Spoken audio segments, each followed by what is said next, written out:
नमस्ते बच्चों। आज हम कक्षा 8वीं की भूगोल का तीसरे पाठ का अध्ययन करेंगे। तीसरे पाठ का नाम है आर्द्रता एवं मेघ। आर्द्रता का मतलब क्या होता है? आर्द्रता का मतलब होता है गीलापन। आज जो है मौसम बहुत ही आर्द्र लग रहा है, उसमें काफ़ी गीलापन है। कहने का मतलब जो है हवा में जो है वाष्प की मात्रा ज़्यादा है। अक्सर बारिश के मौसम में हवा में वाष्प की मात्रा ज़्यादा होती है। इसे हम कहते हैं कि हवा में आर्द्रता, इंग्लिश में से ह्यूमिडिटी कहते हैं, बहुत ज़्यादा है। हम लोग देखते हैं कि वर्षा ऋतु में हमारे कपड़े जो है जल्दी नहीं सूखते हैं, लेकिन अगर वर्षा ऋतु न हो और धूप भी न निकले, लेकिन दूसरी ऋतु में, जाड़े की ऋतु में चाहे गर्मी की ऋतु में कपड़े जो है जल्दी सूख जाते हैं वर्षा ऋतु की अपेक्षा, क्योंकि हवा में आर्द्रता यानी जलवाष्प नहीं होता है या कम होती है। दूसरा है मेघ। मेघ का मतलब है बादल। ये बादल किससे बनते हैं? ये पाठ जो है हमारे मौसम से संबंधित पाठ है। अब यहाँ पर जो है 3 आकृतियाँ दी गई है। तीनों आकृतियों का आप लोग जो है अध्ययन करेंगे और ये बताएंगे कि यहाँ पर मौसम कैसा है। पहली आकृति में पति पत्नी है और देख रहे हैं कि उन्होंने ऊँट को पाल रखा है, और जो है ये राजस्थान या रेगिस्तान का सीन है। ये कह रहे हैं, पति कह रहे हैं कि अभी बहुत धूप है, हवा भी नहीं है, मुझे अंधड़ आने की संभावना लग रही है, जल्दी घर के अंदर चलो। कह रहा है कि बहुत तेज़ धूप है, गर्मी पड़ रही है, हवा भी नहीं चल रही है और हो सकता है कि कुछ समय बाद आंधी आने लगे। पत्नी कहती है हाँ, मुझे भी ऐसा ही लग रहा है, चलिए जल्दी। तो ये जो है ये राजस्थान रेगिस्तान का गांव है, जहाँ पर बहुत अधिक गर्मी होती है, चारों तरफ रेत ही रेत होता है। ठीक है, यानी कि हवा में गर्मी बहुत ज़्यादा है, खुश्की ज़्यादा है, आर्द्रता बहुत कम है। दूसरे में देखिए कि 2 व्यक्ति जो है रास्ते में चलते समय बात कर रहे हैं। पहला कहता बहुत गर्मी हो रही है, हाँ सो मैं भी तो पसीने से तरबतर हूँ। मतलब ये गर्मी का मौसम है, यहाँ गर्मी का मौसम है, और पसीना कब आता है? जब हवा में आर्द्रता ज़्यादा होती है, वाष्प ज़्यादा होता है, तो हमें पसीना आता है। तीसरा देखिए, ये लोग देखो एक पहाड़ी प्रदेश में हैं, जहाँ पर जो एक बर्फ़ गिरा हुआ है। बच्चों वहाँ यहाँ आओ, जल्दी स्वेटर पहनो और फिर खेलो। माताजी या दादी माँ जो है बच्चों से कहते हैं कि बाहर बहुत ठंड है, अब तुम लोग जो है स्वेटर पहन लो और उसके बाद खेलो। माँ रुको न, मुझे खेलने दो। कहने का मतलब ये ठंडे प्रदेश का सीन है, ठंडे प्रदेश का क्या दृश्य है। यहाँ पर हवा में बहुत ही ठंडक है, तापमान बहुत कम है। ठीक है, तो इस तरह हम लोग ने देखा कि ये जो है एक गर्मी की ऋतु, फिर वर्षा ऋतु। वर्षा ऋतु मतलब जब वर्षा ऋतु आने की होती है, तब जो है बहुत गर्म महसूस होता है, पसीना आने लग जाता है। तो इससे पता चलता है कि हवा में वाष्प ज़्यादा है। और यहाँ जो है ठंडी का मौसम है, जिसमें हवा में वाष्प बहुत कम है और तापमान भी बहुत कम है।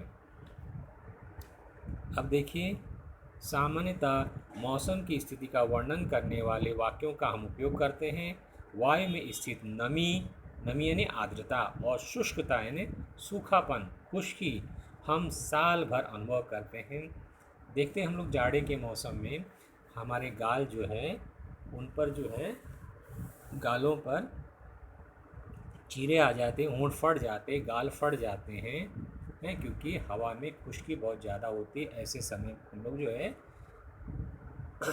चेहरे पर जो है क्रीम लगाते हैं, ताकि हमारी त्वचा जो है गीली बनी रहे। रेगिस्तान शुष्क प्रदेश, तटीय प्रदेश तथा पर्वतीय प्रदेशों में वातावरण की स्थिति में होने वाले परिवर्तन चित्र के संवादों के द्वारा परिलक्षित है। रेगिस्तान जहाँ रेत है, शुष्क प्रदेश जहाँ सूखा ही सूखा, हवा जो है खुश्की है, तटीय प्रदेश यानी समुद्र के किनारे का प्रदेश और पर्वतीय प्रदेश। ठीक है। राजस्थान शुष्क एवं गर्म मौसम वाले क्षेत्र में आता है। ऐसे वातावरण में वाष्प बहुत कम होती है। वहाँ के लोग सूती एवं ढीले कपड़े पहनते हैं। कश्मीर की घाटी ठंडे एवं शुष्क वायु वाले क्षेत्र में आती है। यहाँ की हवा में वाष्प की मात्रा बहुत ही कम होती है। यहाँ के लोग पूरा शरीर गर्म कपड़ों से ढकते हैं। लेकिन मुंबई जो है गर्म एवं नम वातावरण, क्योंकि ये समुद्र के किनारे हैं, यहाँ की हवा में नमी होती है, आर्द्रता होती है, जलवाष्प की मात्रा होती है।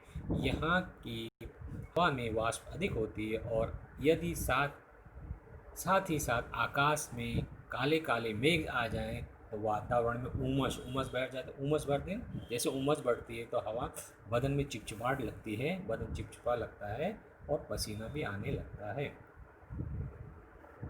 उपरोक्त चर्चा में गर्म, नम, ठंडा, शुष्क जैसे शब्द वायु का मौसम की स्थिति को दर्शाता है। मतलब शुष्क हवा है, गर्म हवा है, नम हवा है, ठंडी हवा है, ये मौसम की स्थिति को दर्शाता है। साथ ही उनका संबंध वातावरण में उपस्थित वाष्प से भी है।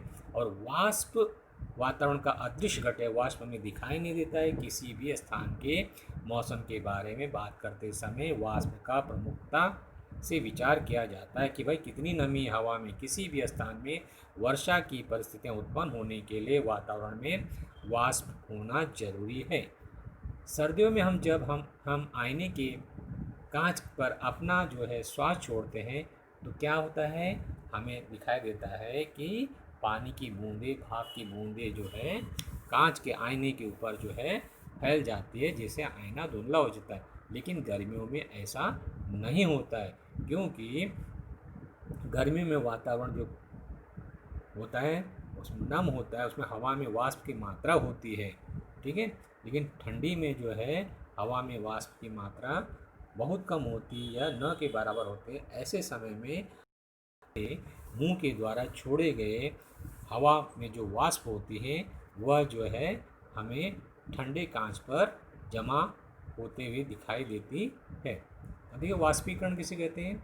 वाष्पीकरण जल का भाप में बदलना यानी वाष्प में बदलने की क्रिया को जो है वाष्पीकरण कहते हैं। और सूर्य की ऊष्मा के कारण पृथ्वी का पानी वाष्प में पृथ्वी में पानी कहाँ है, समुद्र में है, नदियों में है, तालाबों में, झीलों में है।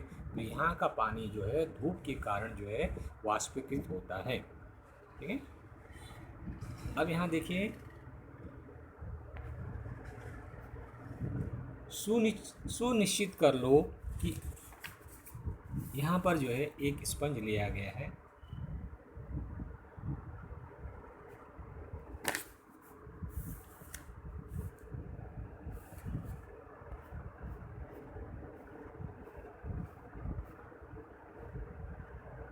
हाँ, इसके बाद है वातावरण की आर्द्रता। अब यहाँ ऊपर भी देखो बीच में दिया है कि थोड़ा भी दिमाग लगाओ कि कौन सी ऋतु में कपड़े जल्दी सूखेंगे। मैंने बताया था आपको कि गर्मी में और ठंडी में सूख जाते हैं। कौन सी ऋतु में कपड़े सूखने में समय लगता है, क्योंकि बारिश में जो है कपड़े सूखने में समय लगता है। जिसके पीछे कारण यह है कि हवा में वाष्प की मात्रा ज़्यादा होती है, पहले से वाष्प होती है, इसलिए जो है पानी जो गीले कपड़े हैं उनका जो पानी जो वाष्प बनकर उड़ नहीं पाता है। ठीक है। और जब हवा में ठंडी के मौसम में शुष्क रहता है तो कपड़ों के पानी का वाष्पीकरण हो जाता है। इसी तरह गर्मी में भी कपड़ों के पानी का वाष्पीकरण हो जाता है और कपड़े सूख जाते हैं। वातावरण की आर्द्रता। वायु में वाष्प की मात्रा वायु की आर्द्रता कहलाती है। ठीक है। आर्द्रता समझ में है। वातावरण की शुष्कता यानी खुश्की अथवा नमी यानी आर्द्रता अर्थात वाष्प के अनुपात पर निर्भर करता है। यानी कि वातावरण में कितना वाष्प है, जितना ज़्यादा वाष्प होगा उसकी आर्द्रता उतनी ज़्यादा होगी। वाष्प जितना कम होगा उतनी शुष्कता यानी खुश्की होगी। वायु विशिष्ट तापमान पर विशिष्ट अनुपात में ही वाष्प धारण कर सकती है। वायु जैसे जैसे ठंडी होती है उसकी वाष्प धारण करने की क्षमता जो है कम हो जाती है ना। हवा जब ठंडी होती है तो उसको वाष्प को धारण नहीं कर पाती है। ठीक है। इसलिए ठंडी के मौसम में हवा ठंड हो जाती है, वाष्प का तापमान कम हो जाता है, अतः उसके वाष्प धारण करने की क्षमता कम हो जाती है और कपड़े जो जल्दी नहीं सूखते। इसका अर्थ है कि गर्म वायु ठंडी वायु की तुलना में अधिक वाष्प धारण करती है ना। गर्मी में जो है हवा जो गर्म होती है तो उसकी वाष्प को धारण करने की क्षमता यानी ग्रहण करने की क्षमता ज़्यादा होती है, अतः जो गीले कपड़े होते हैं उनकी जो वाष्प जो है उड़ जाती है और वो हवा जो है उस वाष्प को धारण कर लेती है और कपड़े जल्दी सूख जाते हैं। किसी विशिष्ट तापमान पर वायु इतनी ठंडी हो जाती है कि उसकी वाष्प धारण क्षमता एवं उसमें उपस्थित वाष्प का अनुपात समान हो जाता है, तब ऐसी वायु को क्या कहते हैं, वाष्प संतृप्त कहते हैं। अब यहाँ जरा देखिए गतिविधि दी गई, बीच में गहरा ट्रे या छलनी लो जो बीच में गहरी हो, मतलब ऐसे एक छलनी लेना है, ऐसा ट्रे लेना है जो कि बीच में गहरा हो। एक स्पंज का टुकड़ा लेते हैं उसके अंदर और ट्रे के समतल भाग में कील की सहायता से कुछ छिद्र बनाते हैं, यानी छलनी लो या तो ट्रे में छिद्र बना दो। ट्रे या छलनी के बीच में स्पंज का टुकड़ा रखो, स्पंज पूरा गीला हो, देखो यहाँ ध्यान देना, सुनिश्चित कर लो कि स्पंज में बिल्कुल पानी नहीं है। स्पंज पर बड़े चम्मच से पानी डालो धीरे धीरे और समूह के अन्य विद्यार्थी पानी के चमचों की संख्या नोट करेंगे, मतलब 1 चम्मच डाला, 2 चम्मच डाला, 3 चम्मच डाला, ठीक है। इसके बाद जरा देखिए दूसरी आकृति में देखिए डाल रहा है, स्पंज पूरा गीला होने तक चम्मच से पानी चम्मच में पानी डालते रहने पर क्या हम देखते हैं, प्रारंभ में स्पंज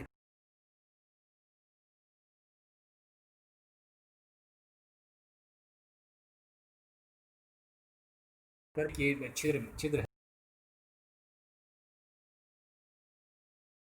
है, क्या सोचा था, स्पंज पे पानी डालते समय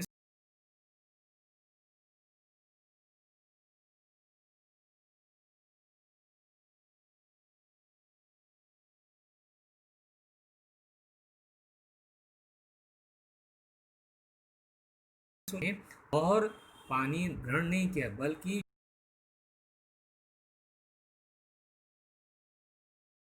जो नीचे गिर जाता है, इससे हमें पहुंचता है। एक लिमिट होता है, स्पंज के अंदर एक लिमिट होती है, क्या, पानी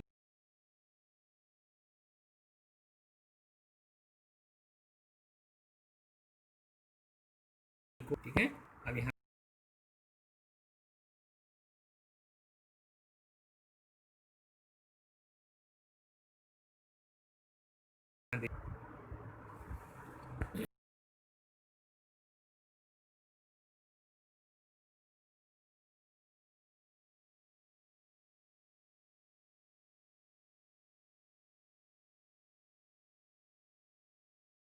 देता है, लेकिन स्पंज पूरा गीला होने पर बूंद बूंद पानी नीचे गिरता, चम्मच पानी डालने पर स्पंज में पानी नीचे गिरने लगता है। यह तुमने नोट किया या पता किया या तुम पता कर सकते हो घर पे। इसका अर्थ है कि जब स्पंज पानी धारण करने की क्षमता पूर्ण हो जाती है तो वह संतृप्त हो जाता है, मतलब उसके बाद जो पानी धारण नहीं कर पाता है। इसी तरह जब वायु में स्थित वाष्प की मात्रा यानी वायु की वाष्प की धारण करने की क्षमता से अधिक हो जाता है तो वर्षा तथा हिम के रूप में धरातल पर आता है? जब वायु में स्थित वायु की वाष्प धारण क्षमता से अधिक हो जाता है तो क्या होता है, वर्षा या हिम के रूप में वह फिर से जमीन में आ जाता है। वायु की वाष्प धारण क्षमता वायु के तापमान पर निर्भर करती है। वायु का तापमान जितना अधिक होगा उसकी वाष्प धारण क्षमता और भी अधिक होगी ना, जितना ज़्यादा गर्म हवा होगी उतना ज़्यादा वह वाष्प धारण करेगी और जितनी ज़्यादा ठंडी हवा होगी उतना कम वह वाष्प धारण करेगी। यानी गर्मी के मौसम में हवा गर्म हो जाती है तो उसके वाष्प धारण करने की क्षमता अधिक हो जाती है और ठंडी के मौसम में वाष्प धारण करने की क्षमता कम हो जाती है। हमने पहले सीखा कि वातावरण में जैसे जैसा ऊपर की ओर जाते हैं वैसे वैसे हवा ठंडी होती है और इस नियम के अनुसार वायु जितनी ऊपर जाएगी उतनी ही वाष्प धारण क्षमता जो है कम होती जाएगी, ठीक है। और आगे दी गई तालिका से स्पष्ट हो जाता है, देखिए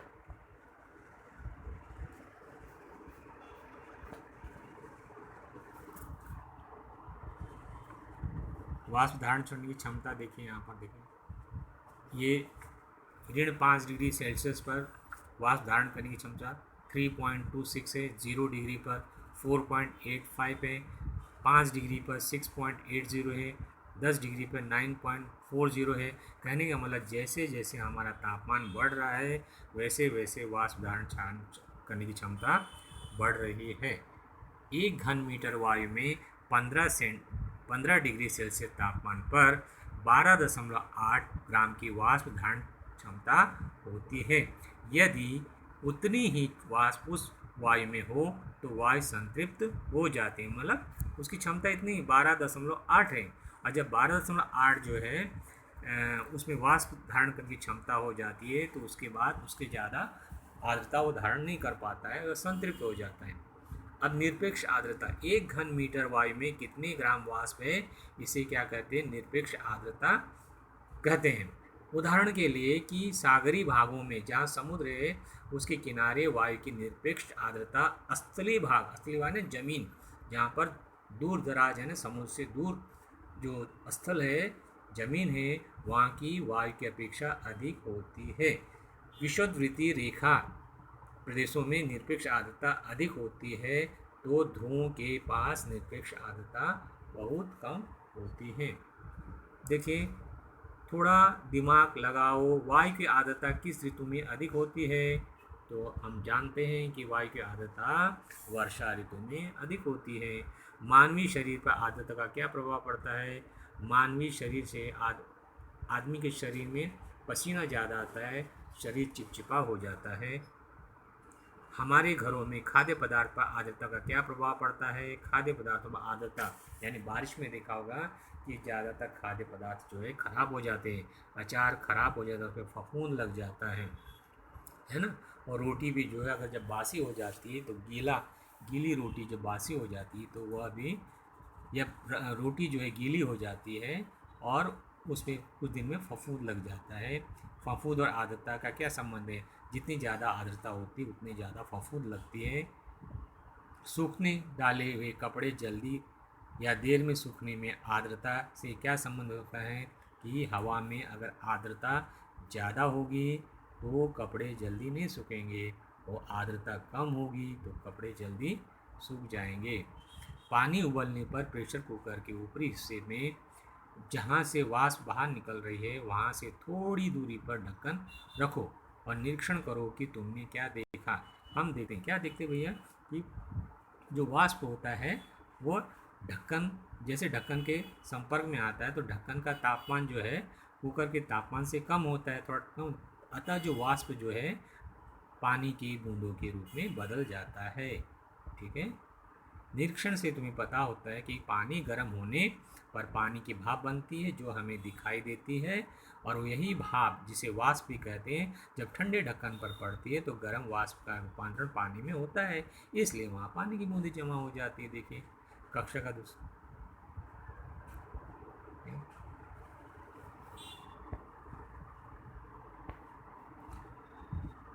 अब यहाँ देखिए एक गिलास में जो है, गिलास में बर्फ़ के टुकड़े डालने, गिलास को 2-3 मिनटों के लिए कमरे में रखा, तो हम लोग क्या देखते हैं भैया कि थोड़ी देर के बाद क्या होता है कि गिलास के बाहरी भाग में पानी की बूंदें यानी वाष्प जमा हो जाता है।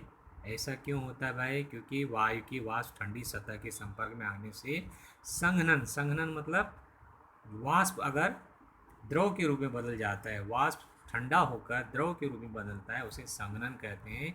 एवं गिलास के बाहरी भाग में पानी की बूंदें जमा हो जाती। पहले कार्य में कुकर के पानी की वाष्प ठंडी होकर संघनन की प्रक्रिया हुई थी, मतलब देखो वाष्प का तापमान ज़्यादा होता है और जैसे उसका तापमान कम हो जाता है तो वो वाष्प जो गैसीय अवस्था में है वो द्रव अवस्था में बदल जाता है, तो इसे हम लोग संघनन कहते हैं। संघनन या द्रवणन, वातावरण में गैसीय अवस्था की वाष्प का द्रव अवस्था में परिवर्तन होने की प्रक्रिया को द्रवणन कहते हैं। ठीक है, साथ ही वातावरण में वाष्प के घन रूप में परिवर्तन को संघनन कहते हैं। वायु का तापमान कम हो जाने पर वायु की वाष्प धारण क्षमता कम हो जाती है और वायु की सापेक्ष आर्द्रता 100% होने पर वाष्प का द्रवण होने लगता है। उस समय जो है वायु का ओस बिंदु तापमान पर पहुंचना आवश्यक होता है और द्रवण हेतु तापमान कम होना और सापेक्ष आर्द्रता का बढ़ना आवश्यक है। खुले वातावरण में सूक्ष्म कणों के चारों ओर धूल के कण व लवण इत्यादि होते हैं। ओश तुषार तुषार तुषार कोहरा एक तरह से कहते हैं, तुषार कोहरा कोहरा ये जमीन से सट कर तो वही जो है मेघ जो है भूमि से दूर आकाश में दिखाई देता है। ये ओस की बूंदें हम लोग ने देखा है ठंडी के मौसम में या सुबह सुबह जब घास पर हम लोग चलते हैं तो देखते हैं कि ओस की बूंदें हमें दिखाई देती हैं, क्योंकि वातावरण में जो पानी होता है, वातावरण का तापमान कम होने पर जो है वातावरण के वाष्प का जो है द्रव में पानी के रूप में रूपांतरण हो जाता है। इसी तरह जो है कोहरा जो हमें धुंध दिखाई देता है, कोहरा दिखाई देता है, वह भी एक तरह से जल वाष्प ही है। छोटे छोटे जो है वाष्प के कणों में बदल जाता है, वो छोटे छोटे वाष्प के कण जो है कोहरा कहलाता है। मेघ एवं मेघों के सूर्य की ऊष्मा से भूमि पर जल गर्म होते हैं, सतह के पास की वायु गर्म हो जाती है, फैलती है और वायु का क्या होता है, घनत्व कम हो जाता है। किसी भी चीज़ का घनत्व जो है गर्मी पाकर कम हो जाता है। गर्म हवा जो है ऊंचाई पर जाती है, ऊंचाई पर जाते समय वायु का तापमान क्या हो जाता है, कम होगा और उसके वाष्प धारण करने की क्षमता भी क्या हो जाती है, कम हो जाती। सापेक्ष आर्द्रता बढ़ती है, वाष्प धारण करने की क्षमता कम हो जाती है। वायु में स्थित वाष्प का जल के कणों एवं हिम के कणों में रूपांतरण होने लगता है। मतलब हवा जो है अब वाष्प को धारण नहीं करती है और वही जो हवा जो है जल के कणों में या हिम के कणों में बदल जाती है, बर्फ के कणों में बदल जाती है और यही उस वायु का ओस बिंदु तापमान कहता है। ओस बिंदु तापमान का स्तर भी ऊंचाई एवं वाष्प के अनुसार वाष्प के अनुपात पर निर्भर करता है। यह बात हमें ध्यान रखनी चाहिए। संघनन के कारण वातावरण में अधिक ऊंचाई पर सूक्ष्म जल कण एवं हिम के कण जो है वायु में तैरने लगते हैं। संघनन का मतलब होता है द्रव रूप का जो है ठोस रूप में परिवर्तन होना। तो जो जल के कण जो है हिम यानी कि बर्फ के रूप में परिवर्तित हो जाते हैं और हवा में तैरने लगते हैं और हवा के वायु में जो स्थित धूल के कणों के आसपास वो एकत्र हो जाते हैं और बड़े धीरे धीरे वो जो उनका साइज़ बड़ा होने लगता है और ये समूह जो समुच्चय होता है उसे हम लोग मेघ यानी बादल कहते हैं। वायु के जोरदार ऊर्ध्वगामी प्रभाव के कारण जो है ये तैरते हैं और जिस प्रकार पतंग एक विशिष्ट ऊंचाई प्राप्त करने के बाद ऊपर जाने लगती, उसी प्रकार जो है मेघ भी ऊर्ध्वगामी प्रवाह के कारण वायु में तैरते हैं और समुद्र तल से अलग अलग ऊंचाई पर मेघ पाए जाते हैं। अत्यधिक ऊंचाई पर बनने वाले मेघ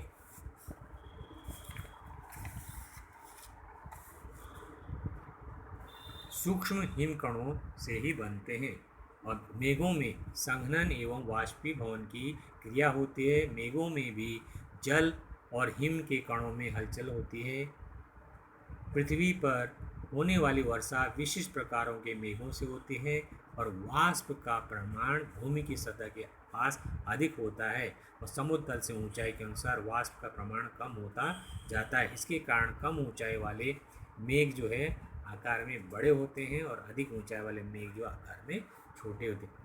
मेघ मतलब क्या है, बादल, भाप, एक तरह से भाप ही है, ठीक है। इस तरह जो ये मेघों के प्रकार दिखाए गए हैं। यहाँ पर 10 प्रकार के मेघ दिए गए हैं और उनकी ऊंचाई जमीन से ऊंचाई बताई गई है। मेघों के प्रकार में देखो अधिक ऊंचा वाली मेघ है। ये मेघ मुख्यतः हिम स्फटिकों से बनते हैं, हिम कणों से बनते हैं।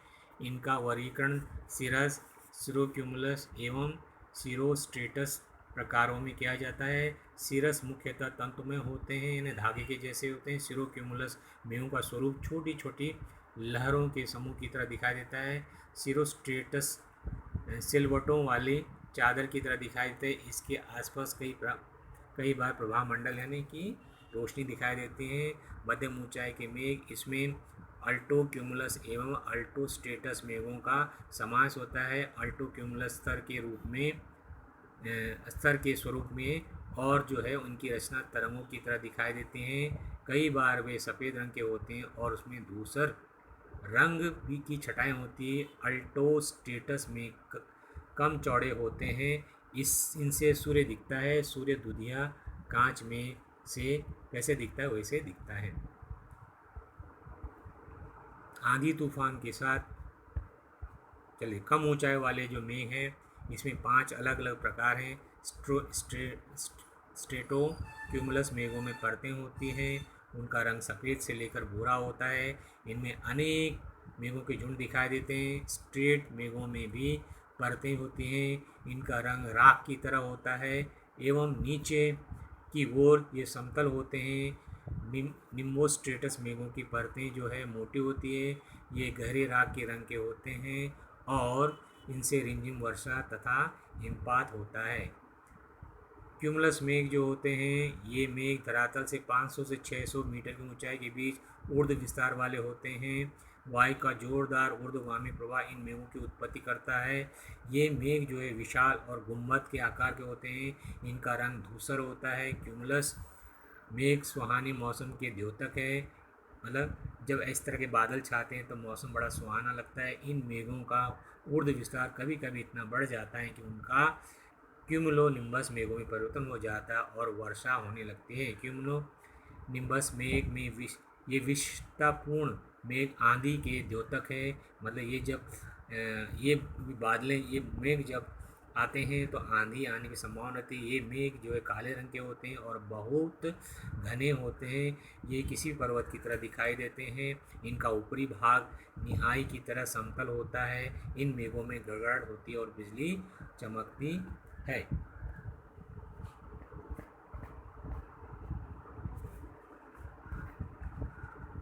आंधी तूफान के साथ वर्षा होती है और कभी कभी ओले भी गिरते हैं। ओले समझते हैं? आकाश से जो है गोल गोल बर्फ के जो टुकड़े जो गिरते हैं पत्थर की तरह जो लगते हैं उन्हें ओले कहते हैं। पर यह वर्षा अधिक समय तक नहीं रहती। आकाश में सबसे बड़े क्यूमुलोनिम्बस मेघों से बिजली की गड़गड़ाहट के साथ वर्षा होती है। इन मेघों के ऊपरी भाग में धन एवं निचले भाग में ऋण आवेश होता है।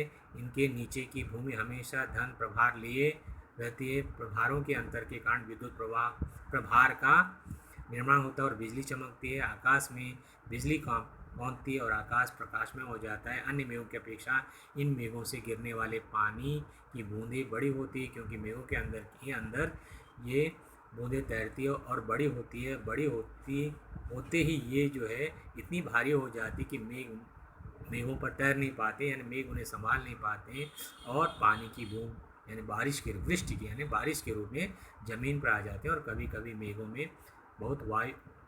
में वायु बड़ी ठंडी होती है, इसलिए ये बूंदें जम जाती है और वो ओले का रूप धारण कर लेती हैं और ओले के रूप में ज़मीन पर गिरती हैं। इस तरह ये पाठ समाप्त होता है। धन्यवाद।